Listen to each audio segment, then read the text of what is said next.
ये विशेष प्रसारण जो है सियासी चाल भूचाल और इसके रोहे रवां आप ही हैं, तो आप दर्शकों को बताएं कि किस तरह की राजनीति, किस तरह की सियासत चल रही है और किस तरह की सियासत भविष्य में आप देख रहे हैं।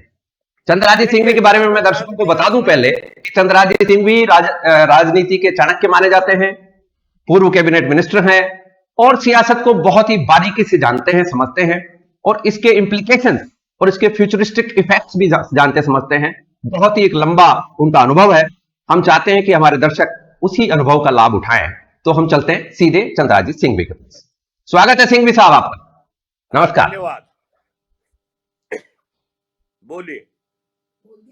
हेलो जी, आप बोलिए, आपकी आवाज आ रही है। हाँ, ऐसा है, मैंने जो बात आपसे कही कि राजनीति के अंदर चालें खेली जा रही है और टेम्पररी भूचाल उठते रहते हैं। एक मिनट में आपको एक मिनट में रोकूंगा, एक मिनट में रोकूंगा। आपकी आवाज तेज, थोड़ा तेज करें वॉल्यूम को। मैं प्रोडक्शन से भी बोलूंगा, आवाज कम आ रही है।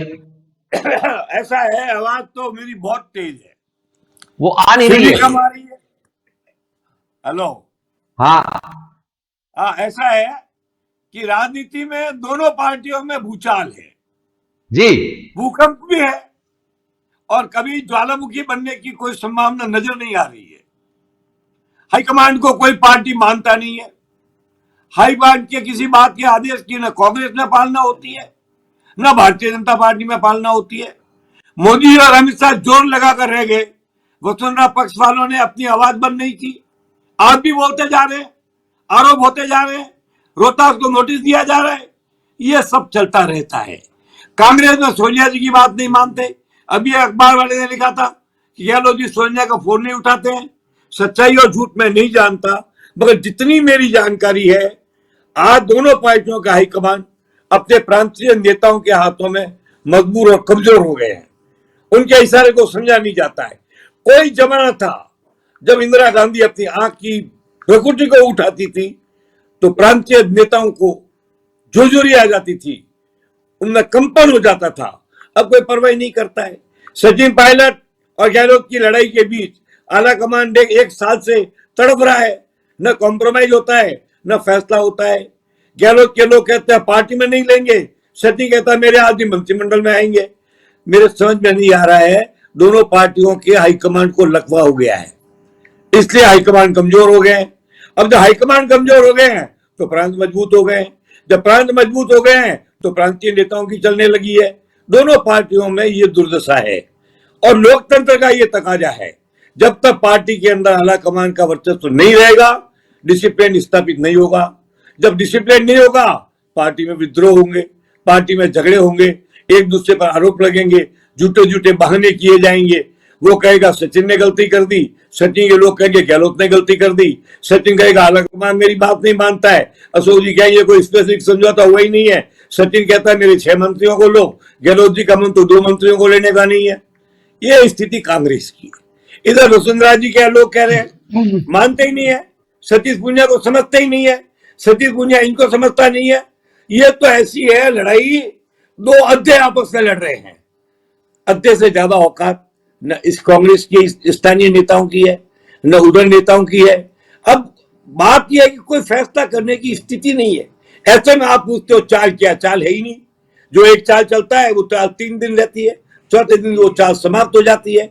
इधर वाले बीजेपी 3 दिन चाल चलते हैं, चौथे दिन वो समाप्त हो जाती है। बोलते बोलते ब्रेक लग जाता है तो मुंह के ताले लग जाते हैं, इधर ब्रेक लग जाता है तो मुंह के ताले लग जाते हैं। इसलिए दोनों पार्टियों की आला कमान की दुर्दशा इन पार्टियों की प्रांतीय दुर्दशा का कारण है। मैं इसी को मेन कारण मानता हूं। इसीलिए कहता हूं कि पार्टियों में चालें नीचे स्तर पर चली जाती है, थोड़ा बहुत कंपन होता है, ऊपर से थोड़ी बहुत बात होती है, फिर एक दूसरे को छोड़कर ऊपर की चापलूसी करने में लग जाते हैं। इधर गजेंद्र सिंह जी वो अपने को केंद्रीय मंत्री कहते हैं, उन्होंने झगड़ा कर लिया है कांग्रेस से, अशोक गहलोत से लड़ते लड़ते इनका इस तरह महेश जोशी से लड़ने के स्तर पर आ गया है। कितने दुख की बात है, मनुष्य को व्यक्तित्व का ध्यान ही नहीं है। इसीलिए मैं हमेशा कहता हूं कि हमेशा पद की राजनीति नहीं करनी चाहिए, व्यक्तित्व की राजनीति करनी चाहिए। अफसोस और दुख है मुझे इस बात का कि दोनों पार्टियों के नेता आजकल केवल पद की राजनीति कर रहे हैं, व्यक्तित्व की राजनीति भूल गए। याद करो वो जमाना जब मोहनलाल सुखाड़िया हरिदेव जोशी, चंद्रमल बैद, परशुराम मदेना, रामनिवास मिर्जा, ऐसे लोग नेतृत्व किया करते थे प्रांत का। इधर भैरू सिंह शेखावत जैसे आदमी थे, सुंदर सिंह भंडारी जैसे थे, गुलाम लोढ़ा जैसे थे। दोनों पार्टियों का प्रांतीय स्तर बहुत गिर गया है। एनसीसी को आर्मी की कमान दे दी गई है। अब तो स्काउट ही सेना नायक बन गए दोनों पार्टियों के। इसलिए भाई आपने मुझे पूछा राजस्थान की राजनीति, तो मैंने आपको शॉर्ट में बता दिया ये स्थिति है। आपको स्पेसिफिक बात पूछना चाहूं तो मैं आपको उत्तर देने के लिए तत्पर हूं। जी, तो आपने अभी जो बात कही वो राजस्थान की राजनीति को विशेष ध्यान में रखकर करी, और आपने याद भी दिलाया इंदिरा गांधी का जन्म।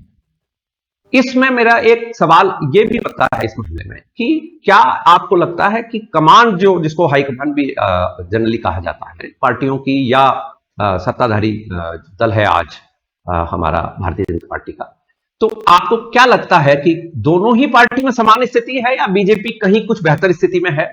कार्डर बेस पार्टी कही जाती है। ऐसे में कांग्रेस में बंटवारे का झगड़ा है और सत्ता उनके पास है, उनका झगड़ा ज्यादा तगड़ा है। भाजपा में भी देने को कुछ है नहीं। तो एक तरफ तो है दाताओं की लड़ाई और एक तरफ भिखारियों की लड़ाई। उतना अंतर है। भाजपा में कोई ले क्या लेगा, कोई दे क्या देगा। संगठन में किसकी रुचि है? सत्ता मिल नहीं रही है, इसलिए लड़ाई कमजोर दिखती है। उधर सत्ता का बंटवारा है, कुर्सी दिखती है, बत्तियां दिखती है, झंडे दिखते हैं, ताकत दिखती है, सिपाही दिखते हैं, पुलिस दिखती है, सेना दिखती है, उधर उनकी लड़ाई है। इससे ज्यादा खतरनाक लड़ाई कांग्रेस में है। भाजपा में तो एक व्यक्ति विशेष के विरुद्ध मोर्चा है, क्योंकि उसका व्यक्तित्व है, उसने 10 साल राज किया है, उसको खत्म करने के लिए भाजपा के लोग लगे हुए हैं। अब एक तरफ तो अब पार्टी खत्म कर देगी, पर जनता खत्म करेगी क्या? मैं दोनों पार्टियों से ये कहना चाहता हूं कि आप पद की लड़ाई छोड़ो, कद की लड़ाई लड़ो। आज कांग्रेस में क्या है, अशोक गहलोत जब तक मुख्यमंत्री है, तो अब एक बात कही गई बीच में कि 18 आदमी थे सचिन के पास और बाकी सब गहलोत के पास थे। वो गहलोत के पास नहीं, कुर्सी के पास थे। आप गहलोत की जगह सचिन को मुख्यमंत्री बनाओ, ये 80 आदमी इधर आ जाएंगे।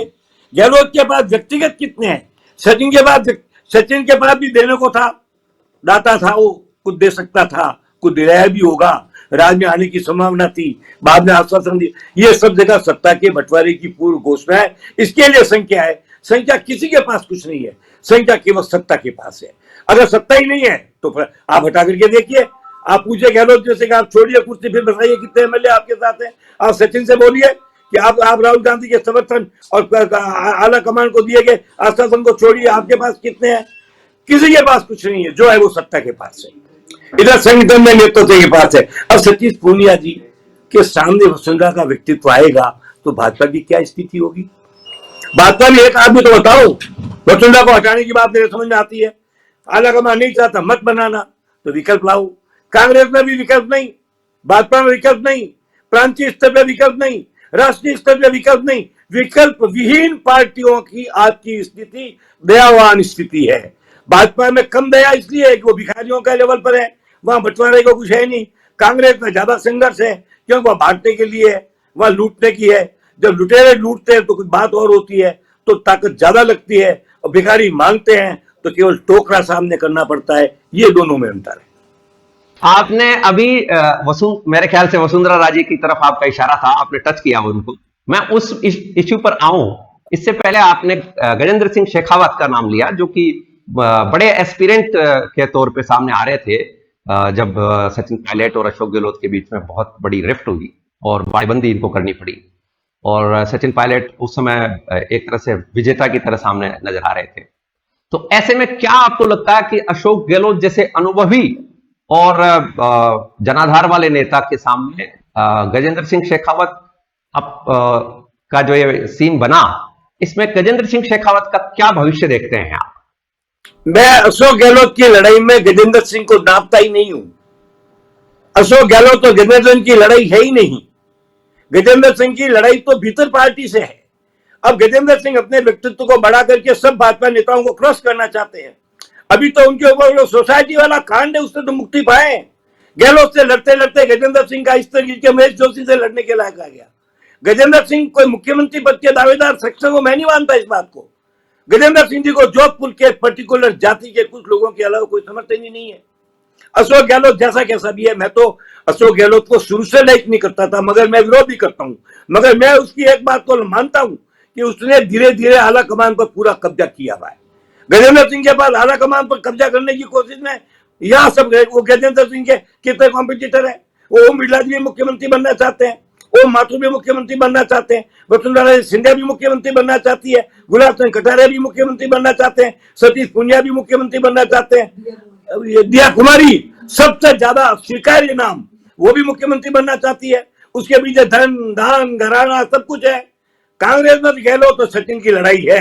इस लड़ाई में सचिन के साथ गुजर है, उसकी जाति के लोग हैं, आम जनता का समर्थन है। इस चुनाव में उसने जो काम किया वो ताकत उसके पीछे है। अशोक गहलोत के पीछे आपने कहा अनुभव और एक्सपीरियंस।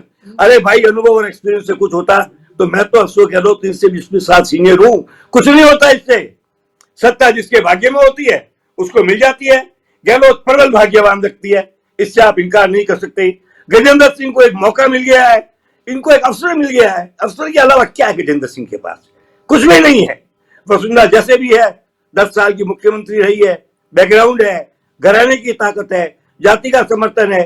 इसलिए मैं गजेंद्र सिंह को कोई गंभीर उम्मीदवार नहीं मानता। और आप कितना भी समझा दो, आलाकमान कितना भी चाहे, अब वो जमाना नहीं है कि आलाकमान कान पकड़ के जिसको बिठा देगा वो कुर्सी पर बैठ जाएगा। अब ऐसा दोनों पार्टियों में नहीं है। दोनों पार्टियों में स्वीकार्यता लेनी पड़ेगी, विधायकों का बात चलेगी। अब कैसे कैसे विधायक बयान दे देते हैं। सुबह एक आदमी गुजर बयान देता है अशोक गहलोत के पक्ष में, शाम को दूसरा गुजर खिलाफ दे देता है। एक आदमी इधर हिंदुत्व की बात कर लेता है, दूसरा खिलाफ बोल देता है। गजेंद्र के साथ की बात करते हैं तो गजेंद्र की पार्टी उसके सोसाइटी के कार्ड का प्रचार कर रहे हैं। मैं नहीं मानता कि अभी कोई आदमी तय है। दोनों पार्टियों में आदमी है।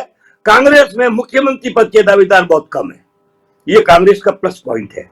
लेकिन कांग्रेस के अंदर आलाकमान पर कब्जा करने का जहां तक सवाल है, पहली बार सचिन पायलट ने राहुल गांधी और प्रियंका की संबंधों को बढ़ाकर सोनिया जी का विश्वास प्राप्त किया है।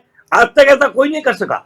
उस लड़ाई में जो हरदेव जी सामने थे, चंद्रमल जी थे, मैं भी था, परशुराम मदेना सारे थे, मगर अशोक गहलोत ने हाईकमान को पकड़ा। पर 98 तक हाईकमान अशोक गहलोत तो नहीं ला सका। 98 में जब परशुराम जी ने केंद्रीय राजनीति में न जाकर राजस्थान में ही रहने का फैसला किया तो गहलोत को अवसर मिल गया। और अवसर तो मिलता है तो बुद्धिमान तो है ही, अवसर का लाभ उठाता है, वो उससे उठाया और उठाना भी चाहिए। राजनीति में कौन आदमी अवसर का लाभ नहीं उठाता है? कोई ऐसा उदाहरण आपके पास?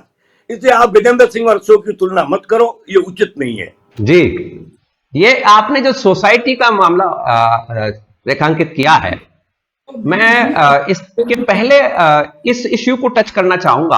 आप जरा इस पर विचार हमारे दर्शकों को बताएं कि क्या आपको लगता है कि भारतीय जनता पार्टी जैसी काडर बेस पार्टी होने के बावजूद मुख्यमंत्री के इतने दावेदार हैं और कांग्रेस में कम दावेदार हैं, इसका क्या कारण दिखता है आपको?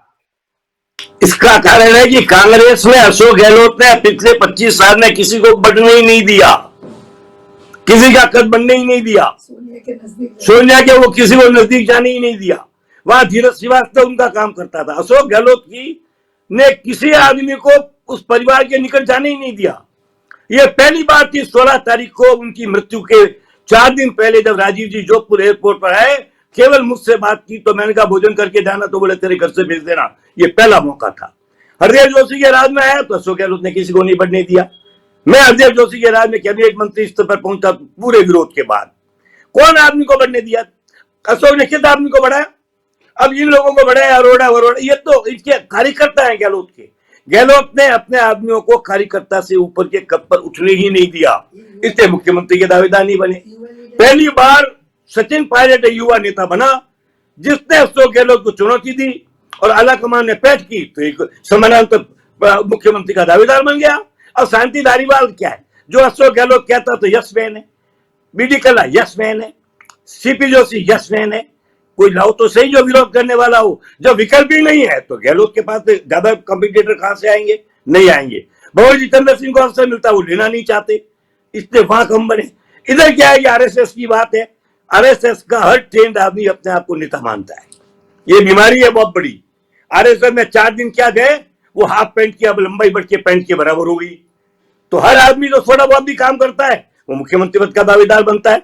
और लेकिन वो दिल्ली पहुंचने की कोशिश करता है। वो माथुर कितनी बार बन गया दावेदार?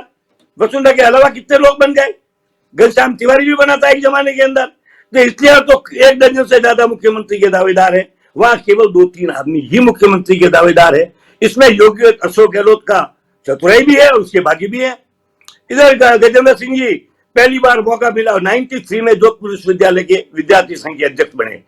मैं 63 में पूरे हिंदुस्तान की जोधपुर यूनिवर्सिटी से सब यूनिवर्सिटी का प्रेसिडेंट था। हमने तो कभी क्लेम नहीं किया, क्लेम कर दिया क्योंकि मिला लिया और पहली बार में कैबिनेट में ले लिया। उसके बाद के काम अब क्या, तो सोसाइटी की बात, ये सोसाइटी की बात बीजेपी वालों ने उठाई है, कांग्रेस ने नहीं उठाई है, बीजेपी के लोगों ने इसको पैदा किया है। फाइल देख लो, डरने की क्या बात है। और ये टैपिंग का मामला जो आरोप लगाया गजेंद्र सिंह ने, तो कांग्रेस को डरने की क्या बात है, वो इसका मुकाबला करे। आरोप और प्रत्यारोप तो राजनीति में होंगे, कोई किसी के कहने से रुकेंगे नहीं। सवाल सिर्फ इतना है कि इसके मुख्यमंत्री पद के 2-3 दावेदार हैं, इधर मुख्यमंत्री 1 दर्जन दावेदार है। अब ओम बिरला जी वहां बैठे, बहुत बड़े पद पर है, मुख्यमंत्री से बड़ा पद है उनका, लेकिन उनके भी लाट टपकती है। ओम माथुर साहब भी तैयार बैठे हैं, किस कौन, गुलाब जी भी चाहते हैं मैं बन जाऊं, सजीव पूनिया नया प्रेसिडेंट है, नया मुल्ला जोर से मांग दे रहा है। तो आप बताओ ऐसे में क्या होगा, क्या हो, आप ही बताओ ना जी।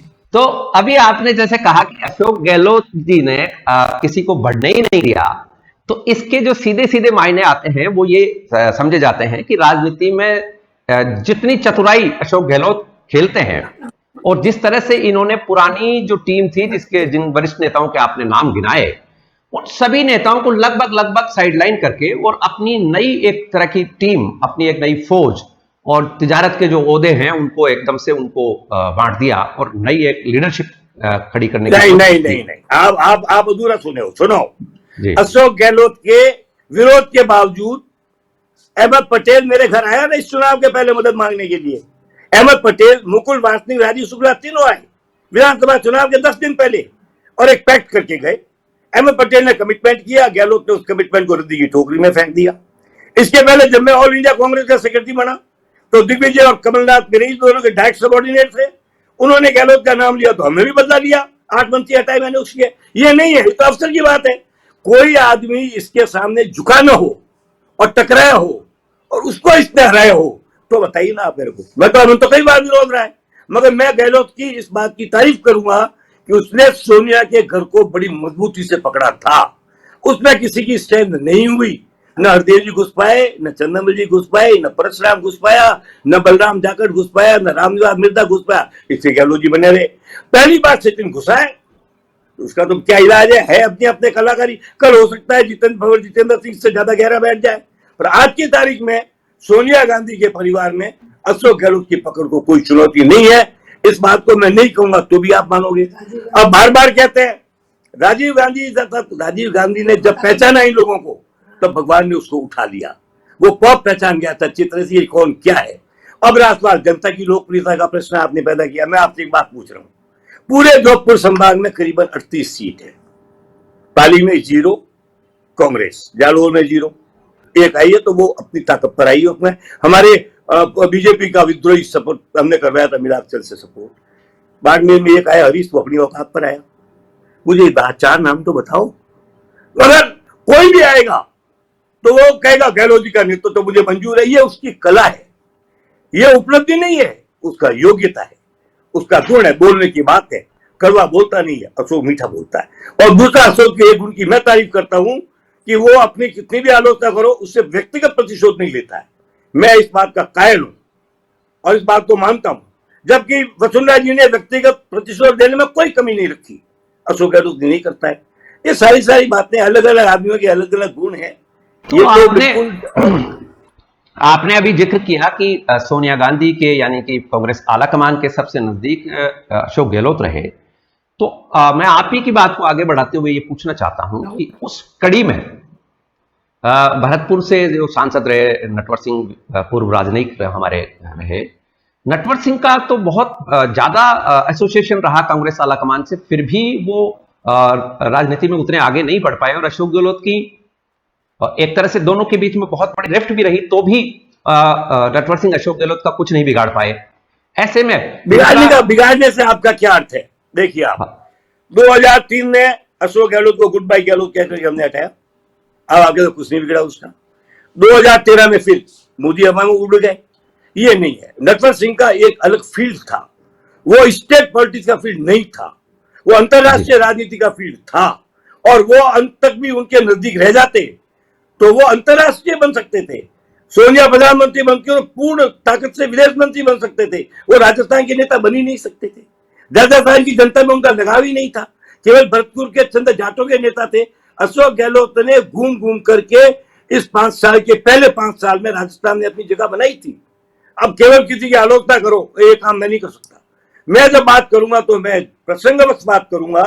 नटवर सिंह विदेश मंत्री के लायक थे, विदेश राजनीति के लायक थे। उन्होंने सोनिया गांधी को छोड़ा, सोनिया गांधी ने उनको नहीं छोड़ा। और गहलोत ने सोनिया गांधी को कभी नहीं छोड़ा। सबसे पहले जब राहुल गांधी उसकी संजय गांधी की मृत्यु हुई, उसके पहले तो अशोक जी, अकबर अहमद, अरुण सिंह, ये मेनका जी के बहुत नजदीक हुआ करते थे। जैसे ही उनकी मृत्यु हुई, इन्होंने मेनका जी का पाला बदल करके और सोनिया जी का पाला पकड़ लिया, तो मंत्री बन गए। थोड़े दिन रहे फिर हट गए। ये चलता रहता है। इसलिए व्यक्ति की आलोचना, मैं तो एक बात जानता हूं कि आदमी के बारे में लोग अकेले में क्या कहते हैं। आप गहलोत की बात करोगे तो लोग कहेंगे नहीं, होशियार आदमी है, भाग्यवान आदमी है। सचिन की बात करोगे, बोलो मेहनती आदमी है, कार्यकर्ता आदमी है, भागदौड़ करता है। और सुनरा की करोगे तो बोले बहुत चालू है, बहुत तेज है, बहुत होशियार है। गुलाब जी की करोगे तो बोलेंगे ईमानदार है, बेईमान नहीं है, पैसे नहीं खाता है, लेकिन बहुत बुजुर्ग हो गए हैं। ओम माथुर ये करोगे तो बोलेंगे ये तो खुद ही कभी मोदी जी के गले का हार होते हैं, कभी उनका प्यार होते हैं और कभी उनसे दूर हो जाते हैं। ओम बिरला कहेंगे तो बड़ा चतुर है, कोटा में बुरे वक्त में अमित शाह इनकी सबकी हर तरह से राजनीतिक सेवा की, काम आए तो इनाम मिल गया।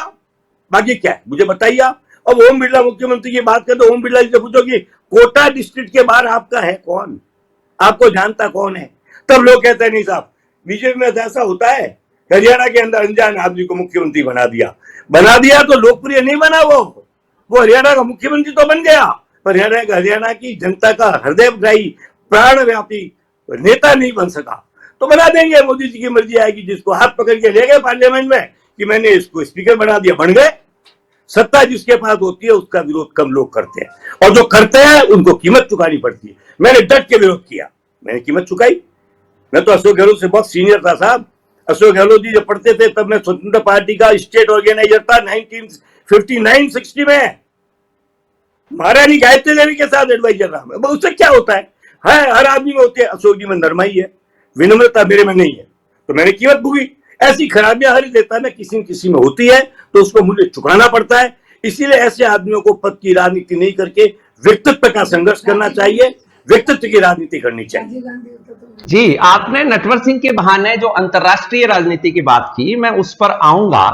एक मेरा आज का एक हमारे दर्शकों के लिए विशेष बात आपसे मेरे को जाननी है, जो अभी हाल के दिनों में अंतर्राष्ट्रीय पॉलिटिक्स और अंतर्राष्ट्रीय डिप्लोमेसी के बॉर्डर्स को टच किया है, जिस इश्यू ने वो उससे पहले, लेकिन मैं आपसे एक बार कंक्लूजिंग रिमार्क्स के तौर पे ये पूछना चाहता हूं कि राजस्थान के आज के जो राजनीतिक घटनाचक्र चल रहे हैं, जो सत्ता पक्ष के, यानी मेरा मतलब कांग्रेस से है, आप क्या फ्यूचर देखते हैं अशोक गहलोत की और सचिन पायलट की इस फाइट में? देन मैं फिर देखिए, सचिन पायलट का भविष्य तो 25 साल तक रहेगा, गहलोत का 25 महीने रह जाएगा ज्यादा से ज्यादा। इस पर देखने की बात ही क्या है, उम्र का तकाजा है।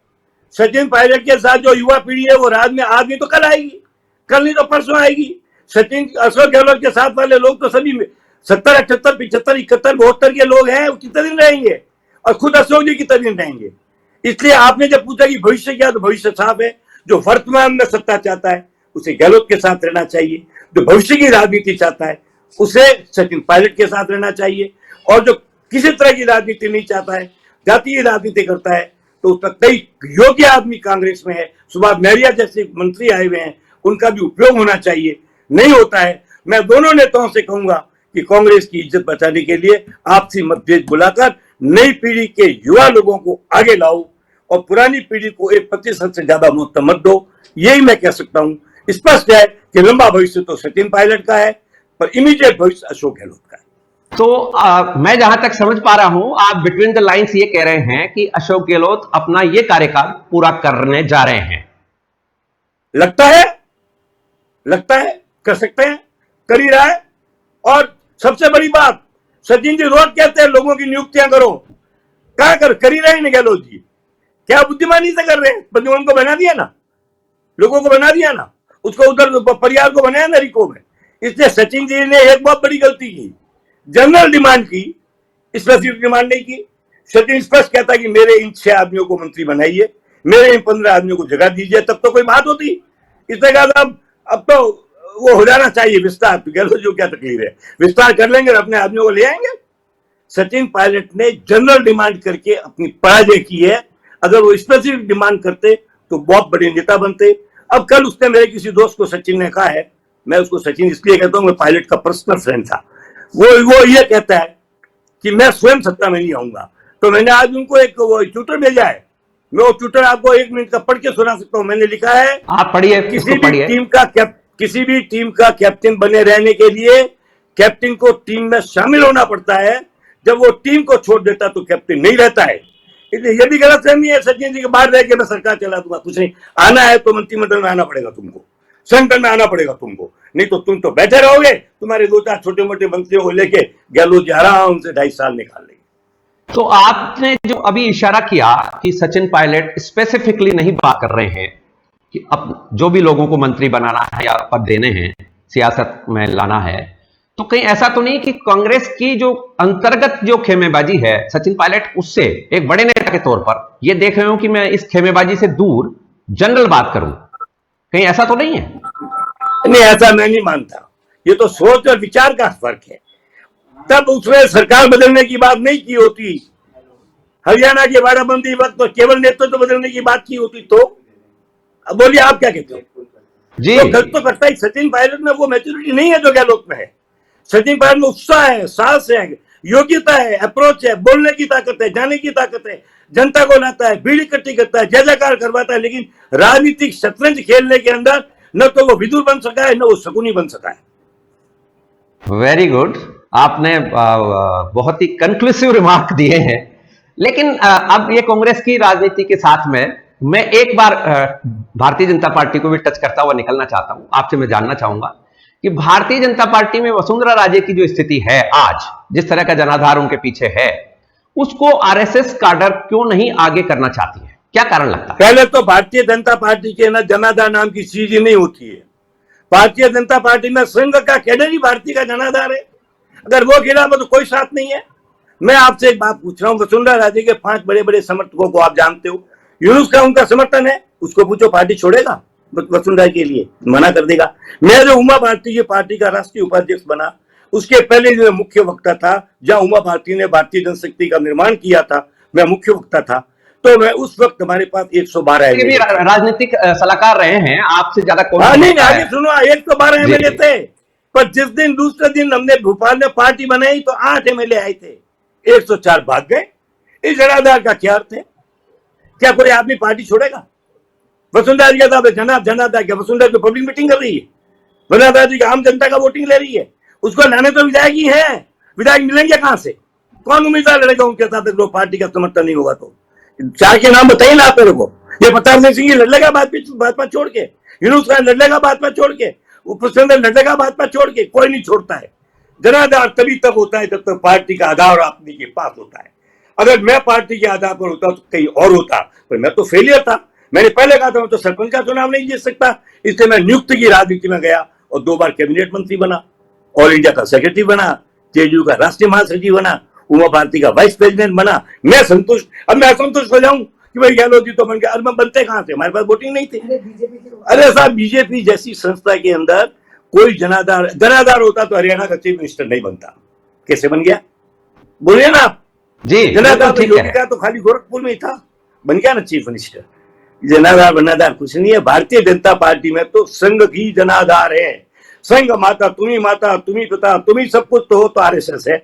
जिसको आरएसएस का सपोर्ट है वो जिंदा रहता है, वरना आरएसएस की प्रचार पद्धति ऐसी है, एक साथ 2 करोड़ आरएसएस के लोग आदमी की आलोचना करते हैं, फिर मोदी मोदी मोदी मोदी बंद हो जाता है। इसका तो आप कुछ नहीं कर सकते। इसलिए वसुंधरा जी का कोई जनाधार उनके काम आएगा मैं नहीं मानता।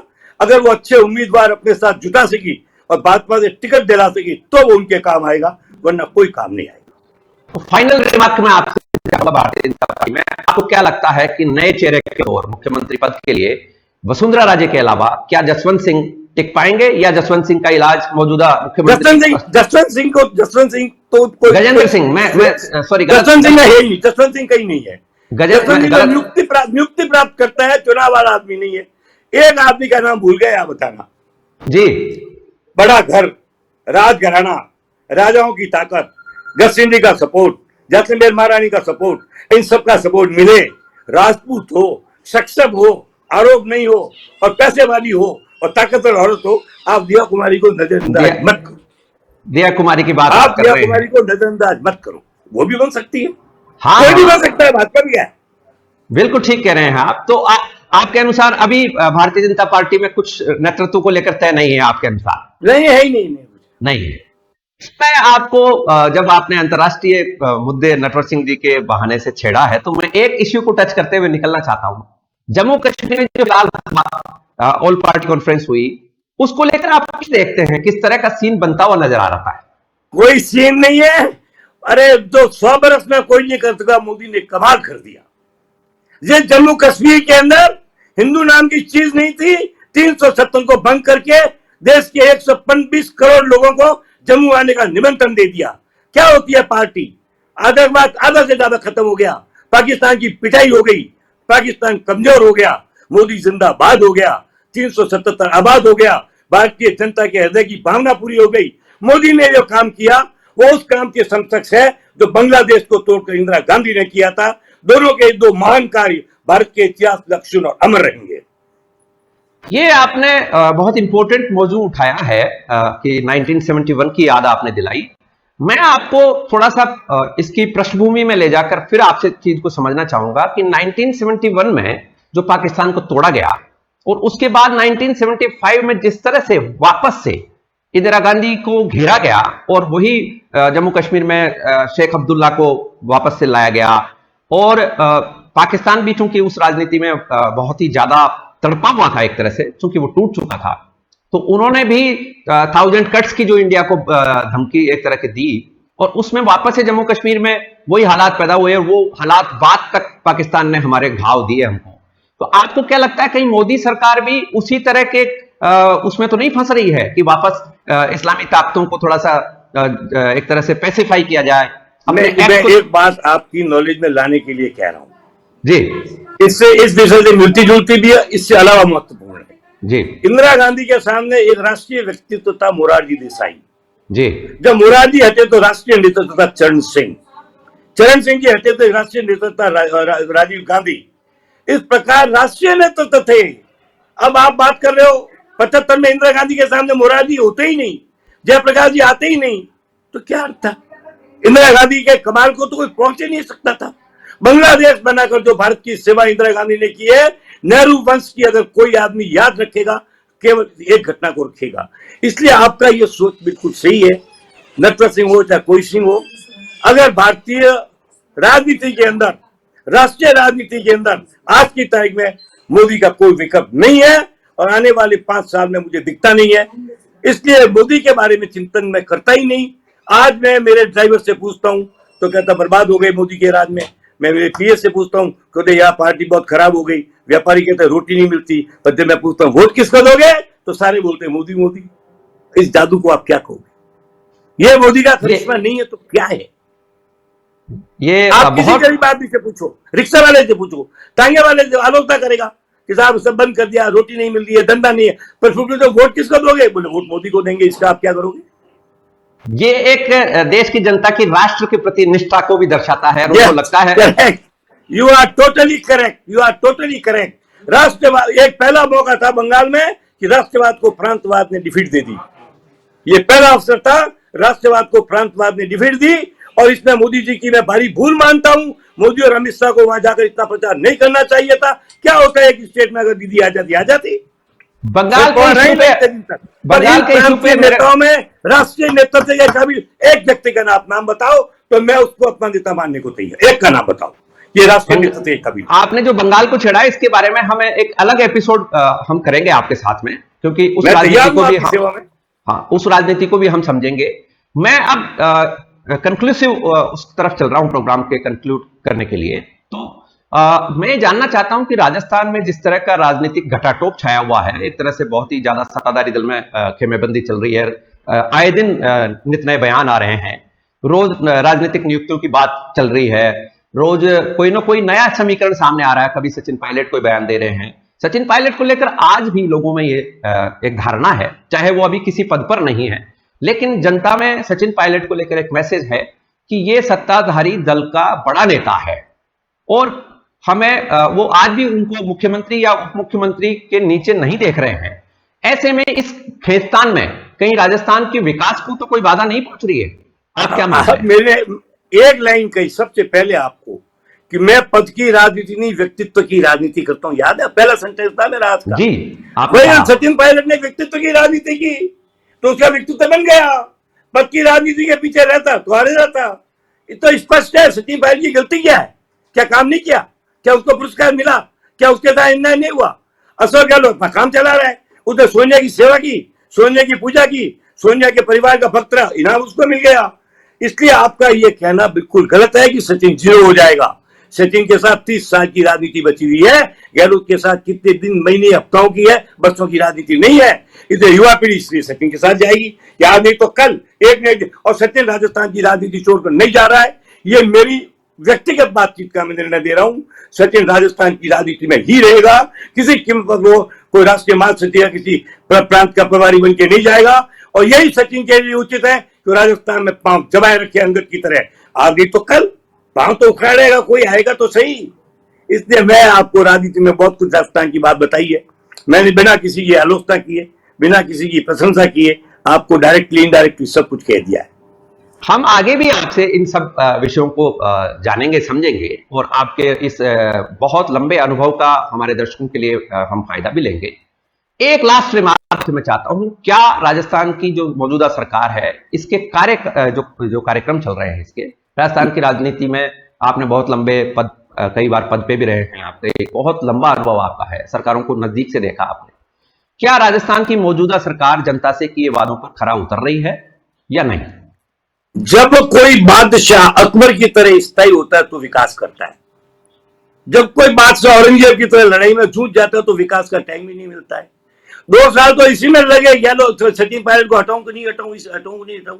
अब बाकी का टाइम लग गया, सचिन को आने दूं या न आने दूं। विकास का टाइम कहां मिला? फिर तो कोरोना खा गया राजस्थान को। राजस्थान के विकास का कोई मॉड्यूल नहीं बना। राजस्थान विकास की कोई, अच्छा मुझे 4 बड़ी कंपनी बता दो जो इस 2.5 साल में राजस्थान में आई हो। 4 बता दो आप मेरे को। 4 बड़े उद्योग गहलोत जी से पूछ के बता दो आप मेरे को। कोशिश है, भावना में गहलोत की भावना की मैं आलोचना नहीं करता हूं। उसके बाद ऐसे लोग ही नहीं है सलाहकार जो उसको विकास का फॉर्मूला दे सके, विकास के आयाम तय कर सके, विकास की सीमा तय कर सके, विकास के प्रस्ताव दे सके। बाकी राजस्थान जैसा प्रदेश, राष्ट्र का सबसे बड़ा प्रदेश, सबसे ज्यादा धन धान्य से भरपूर प्रदेश, सबसे ज्यादा खाली जमीन का प्रदेश, सबसे ज्यादा खनिज पदार्थों का प्रदेश, बिहार के बाद नंबर 2 का खनिज प्रदेश, उसके विकास में अगर फेलियर है तो विपक्ष की तो नहीं कहूंगा। वसुंधरा जी ने भी कोई खास विकास नहीं किया था। वसुंधरा जी ने अपनी दुकान चलाई थी, अशोक जी भी अपनी दुकान चला रहे हैं। राजस्थान सरकार की दुकान कोई नहीं चला रहा है। राजस्थान के जनता की दुकान बंद है, उस पर ताला लगा हुआ है, उस पर लिखा हुआ है मैं मजबूर हूं, मैं दूर हूं और मैं जनता से दूर होती जा रही हूं, जनता होकर जनता से दूर होती जा रही हूं। इसका मेरे पास कोई इलाज नहीं। बहुत बहुत धन्यवाद। आपने लगभग सभी विषयों को बहुत ही बखूबी टच किया और हम आगे भी आपके इस प्रोग्राम, जिसके की रूह रवां आप ही हैं, सियासी चाल भूचाल, इसमें दर्शकों के सामने लगातार आते रहेंगे और आपसे आपके अनुभव का लाभ लेते हुए बातें करते रहेंगे। आपको आज के कार्यक्रम में पधारने के लिए, आने के लिए बहुत बहुत धन्यवाद। आपने बुलाया तो मैं भी आपको धन्यवाद दे रहा हूं। मेरी बात जनता तक पहुंचाते रहिएगा। बिल्कुल, बहुत बहुत धन्यवाद। नमस्कार आपको। 35 मिनट 40 मिनट का इंटरव्यू। तो दर्शकों, ये हमारे साथ अभी थे राजस्थान की राजनीति के चाणक्य, राजनीति के ही चाणक्य कहूंगा मैं। राजस्थान की राजनीति तो क्या, क्योंकि इतना लंबा, लगभग 6 दशक का अनुभव जिस व्यक्तित्व को, जिस शख्सियत को हो, वो पूरी राजनीति को ही समझते हैं, पूरी राजनीति को जानते हैं, तोलते हैं और जिनका काम पूरी तरह से पॉलिटिकल एनालिस्ट के तौर पे ही देखा जाता है। और राजस्थान की राजनीति में जो भी दिग्गज नेता आज तक हुए हैं, लगभग सभी ने चंद्रराज सिंघवी को राजनीति की बारीकियों के लिए जाना है, माना है। तो ये थे चंद्रराज सिंघवी। अब हम इस कार्यक्रम के समापन की ओर हैं और मैं आप सभी दर्शकों से निवेदन करूंगा कि हमारे वार्तिक टीवी के इस कार्यक्रम में आप सबने भागीदारी की, सुने आपने सब इन बातों को। मैं आपसे चाहूंगा कि आप हमारे इस कार्यक्रम को लाइक करें, वीडियो को शेयर करें और वार्तिक टीवी को इसी तरह सहयोग करते रहें। बहुत बहुत धन्यवाद। नमस्कार। फिर आपकी सेवा में उपस्थित होंगे। तब तक